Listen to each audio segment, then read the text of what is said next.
오늘 이 새벽 하나님 나라를 위해 힘써 나아가는 주의 용사들이 되시기를 바랍니다.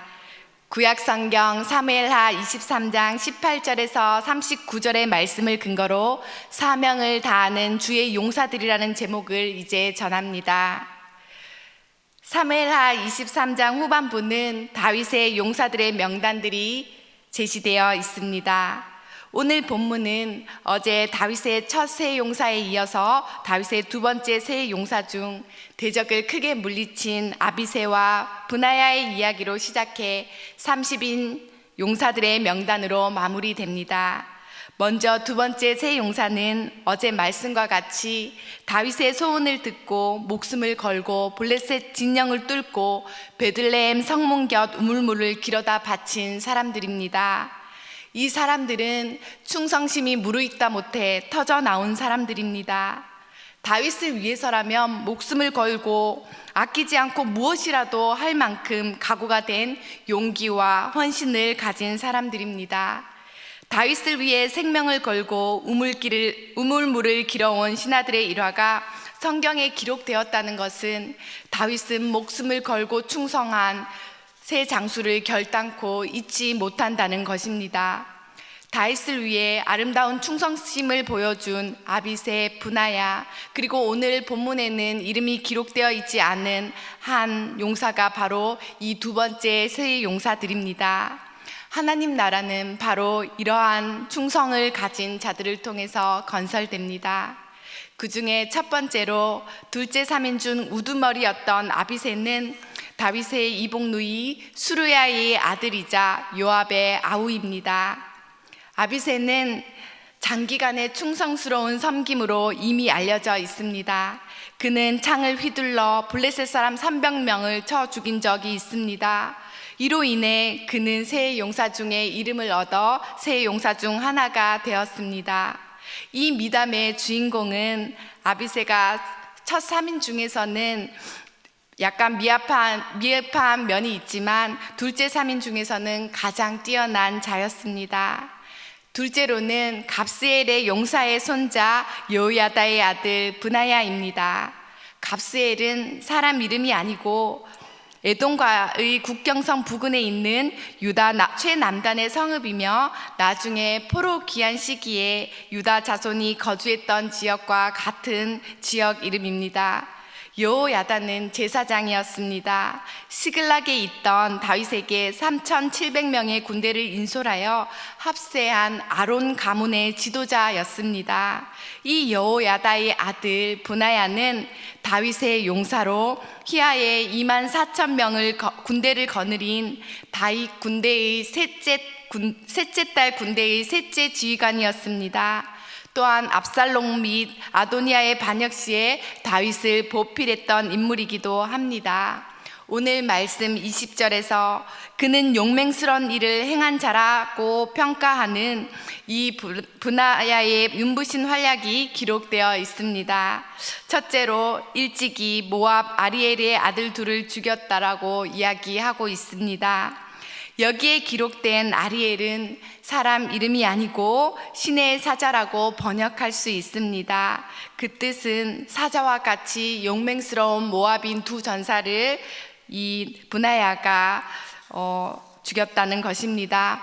그리고 브나야는 눈이 오는 어느 날에 함정으로 파 놓은 구덩이에 내려가서 거기에 빠진 사자 한 마리를 죽이기도 했습니다.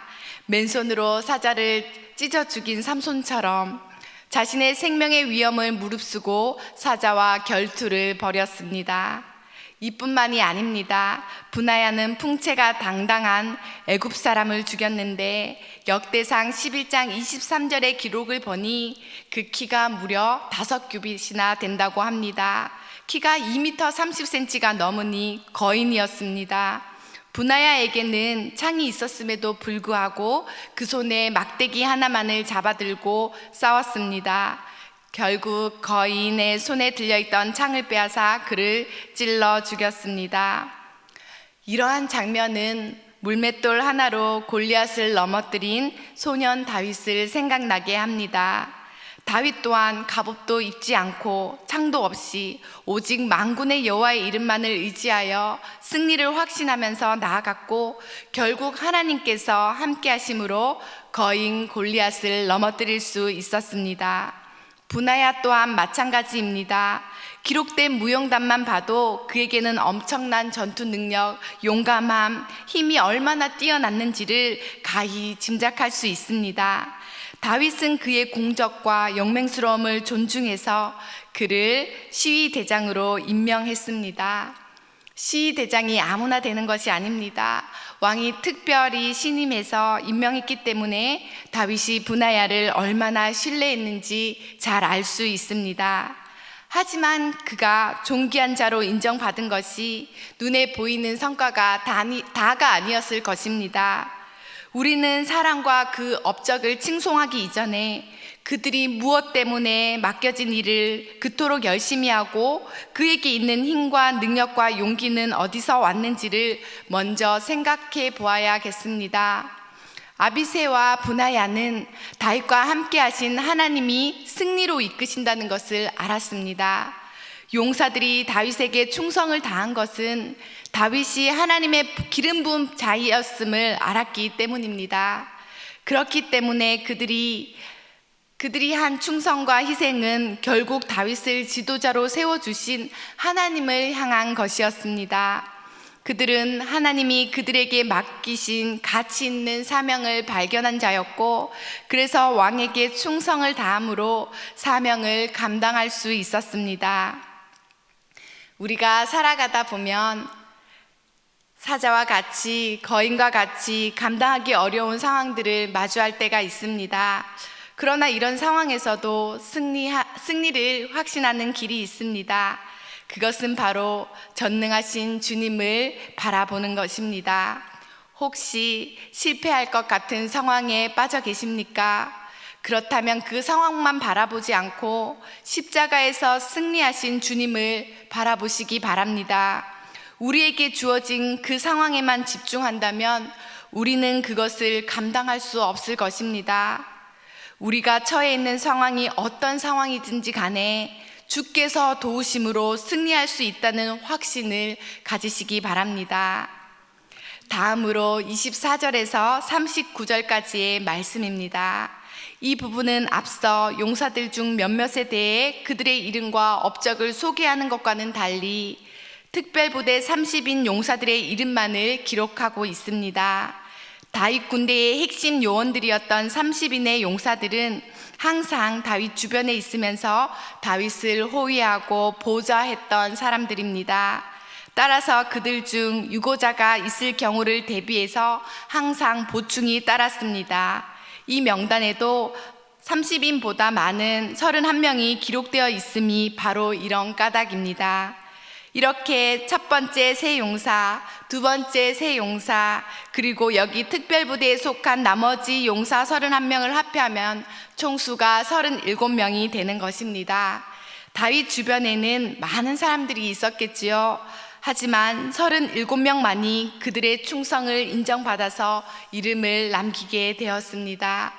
그런데 흥미로운 것은 다윗과 함께 다윗을 위해 싸우고 다윗 곁에 도왔던 자들의 명단에서 다윗의 총사령관이었던 요압이 빠졌다는 사실입니다. 반면에 가장 마지막에 언급된 인물이 밧세바의 남편 우리아라는 것입니다. 요압은 다윗에게도 하나님에게도 중요한 인물이 아니었던 것 같습니다.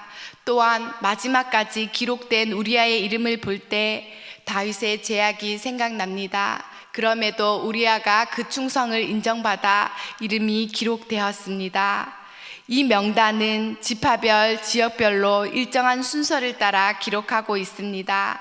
처음 10명은 유다 베들레헴 부군 출신이며 다음 10명은 북쪽 지파 출신이며 36절에서 39절에 나온 사람들은 유다 출신이 아닌 사람들로 구성되어 있습니다.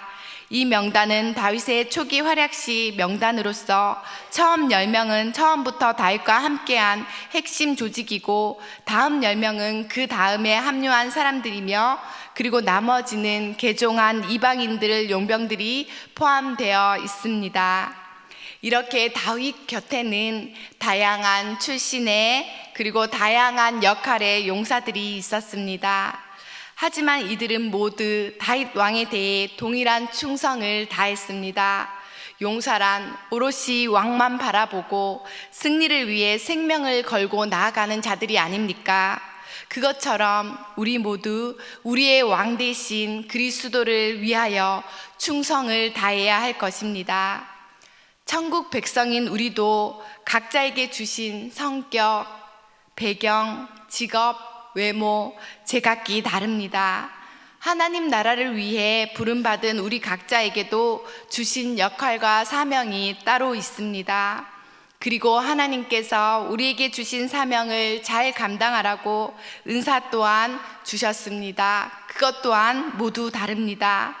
우리에게 주신 은혜대로 섬기는 일이면 섬기는 일로, 가르치는 자면 가르치는 일로, 위로하는 자면 위로하는 일로, 구제하는 자면 성실함으로, 다스리는 자면 부지런함으로, 긍휼을 베푸는 자면 즐거움으로 감당할 수 있도록 채워주십니다. 그러니 다른 사람의 사명이나 은사를 부러워할 필요가 없습니다. 하나님 나라를 위해 내게 주신 하나님의 사명이 무엇인지, 나에게 주신 하나님의 은사가 무엇인지를 기도하며 충성되이 하나님께 영광 돌리는 일로 사용되어지시기를 바랍니다. 다윗이 많은 전쟁에 지치고 힘들 때 이렇게 함께 해주던 용사들이 있었습니다. 여러분, 세상 가운데 내 편이 한 명이라도 있으면 우리는 세상을 살아갈 힘을 얻지 않습니까? 그런데 우리는 어떻습니까? 혼자라서 너무 외롭지 않습니까? 아니, 오늘 말씀은 그렇게 말하고 있지 않습니다. 전능하신 하나님, 만군의 여호와가 내 아버지가 되어 주셨습니다. 그 사실을 받아들이기만 해도 우리는 세상의 가장 큰 내 편을 얻게 되는 것입니다.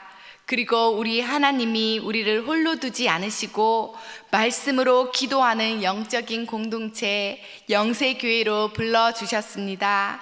세상 친구보다 더 따뜻하게 안아주고 기쁠 때 함께 웃고 아플 때 함께 울며 하나님께 손잡고 함께 나아가주는 믿음의 동력자 목사님과 성도님들이 계시니 얼마나 좋습니까? 홀로 자신을 내버려 두지 마십시오. 구역으로, 여전도회로, 남성교회로, 찬양대로, 교사로, 여러 봉사로, 오이코스 마더와이즈 1:1 영적 소그룹으로 계속해서 주님께 한 발 더 나아오시기를 바랍니다. 그 속에서 함께 하나님의 말씀을 보면 구원의 약속이 있기에 기운이 납니다. 눈을 들어 하늘을 보면 하나님 아버지가 계시고 내 안에 우리의 중보자 예수님이 내 친구가 되어주시고 나를 위해 기도해 주시고 함께하는 동역자들로 인해 힘이 날 것입니다. 오늘 하나님의 말씀은 다윗만 주인공으로 마치지 않습니다. 구원의 하나님을 높이고 용사들의 용기와 헌신을 보여주었습니다. 다윗의 역할은 바로 용사들에게 이런 자발적인 헌신을 이끌어내는 것이 아니었을까요? 다윗에게는 하나님에 대한 사랑과 충성이 있었고 함께하는 용사들의 용기와 헌신을 귀하게 여길 뿐만 아니라 그 헌신을 하나님께 돌리는 믿음 또한 있었습니다. 하나님은 다윗에게 충성을 다하고 이스라엘을 위해 용맹하게 싸운 용사들을 귀하게 여기셨습니다. 비록 이름만이지만 그들의 이름은 성경에 기록되었고 하나님은 그들을 결코 잊지 않으십니다. 하나님의 성경책에도 하나님 나라를 위해 헌신하고 곁에서 돕는 사람들의 영광스러운 이름들이 빠짐없이 기록될 것입니다. 우리는 삶에서 가깝고 먼 가족과 이웃의 죽음을 경험합니다. 누구는 살려두고 누구는 그토록 하나님께 충성한 자인데 일찍 데려가고, 우리 인생 가운데 왜 이런 일이 있을까요? 왜 우리는 아직 데려가지 않고 이 땅에 남겨두는 것일까요?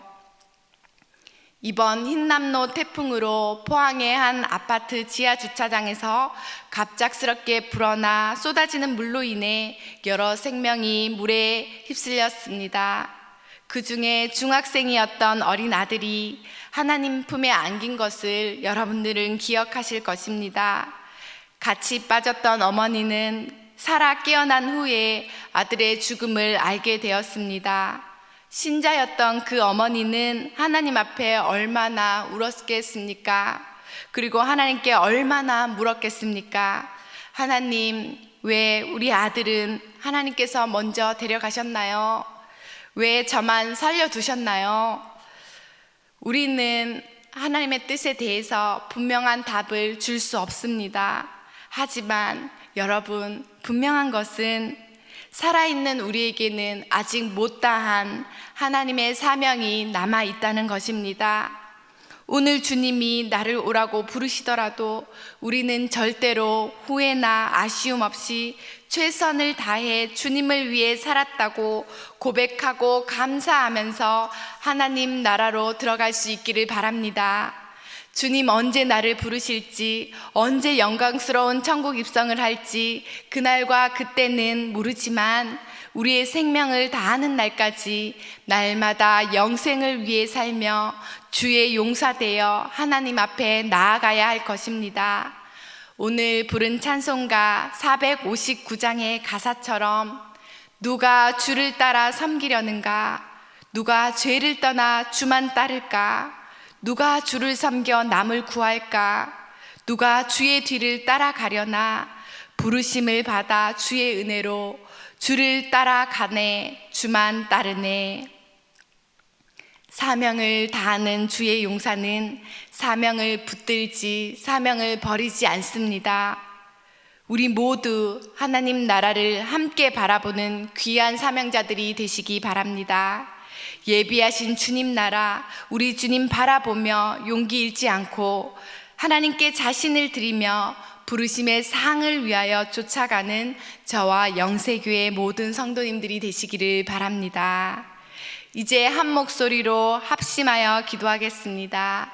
오늘 두 가지 기도 제목으로 기도하기를 원합니다. 먼저 왕만 바라보고 자신의 생명도 조금도 귀한 것으로 여기지 않고 나아갔던 다윗의 용사들처럼 우리도 마지막 날까지 하나님만 바라보며 주님께 충성되이 사명을 다하는 주의 용사가 되게 해달라고 기도하겠습니다. 둘째로 우리에게는 하나님 나라를 함께 바라보는 귀한 동력자들이 있습니다. 함께하는 그들이 주님의 약속을 믿고 힘을 얻고 일어나 함께 복된 사명을 감당하게 해달라고 동력자들을 축복하며 중보 기도하도록 하겠습니다. 이제 다 함께 통성으로 우리 하나님께 간절히 기도하겠습니다. 살아계신 하나님 아버지, 오늘 우리를 주의 사명을 감당할 용사들로 불러주시니 감사를 드립니다. 또한 이 땅을 살아가며 주님의 자녀가 되게 하시고 우리에게 주님 나라 위하여 살아가는 복된 삶을 가르쳐 주셔서 감사합니다. 우리의 온 몸과 온 마음이 왕 되신 예수 그리스도만 바라보며 죄를 떠나 주님 나라를 위해 살아가게 하옵소서. 주님 부르시는 날까지 천국 시민으로 살아가게 하옵소서. 우리를 홀로 두지 않으시고 하나님이 우리 아버지가 되어주시고 내 편이 되어주시니 감사드립니다. 하나님 나라의 뜻을 같이 할 동력자들을 보내주시니 감사합니다. 그들이 하나님과의 깊은 교제 가운데 지낼 수 있도록 도와주시고 세상이 줄 수 없는 기쁨을 나누며 서로를 위해 기도하고 서로를 위로하고 격려하며 주님께서 바라시는 하나님 나라를 이루어갈 수 있도록 인도하여 주시옵소서. 우리를 택하사 감히 주의 용사로 부르시고 세워주신 하나님 아버지 참으로 감사를 드립니다. 이제 세상으로 나아갑니다. 연약한 우리에게 세상을 이길 믿음과 사명을 감당할 주님의 용사에 걸맞는 용기와 능력과 힘을 더하여 주옵소서. 주님, 다시 오시는 그날까지 영원한 생명이 있는 하나님 나라를 바라보며 충성되이 주의 용사로 살아가게 하옵소서. 천국에서 함께 살게 될 우리 동역자들을 끝까지 붙잡아 주시고 함께 주님 손 붙들고 그 나라 들어갈 수 있도록 인도하여 주옵소서.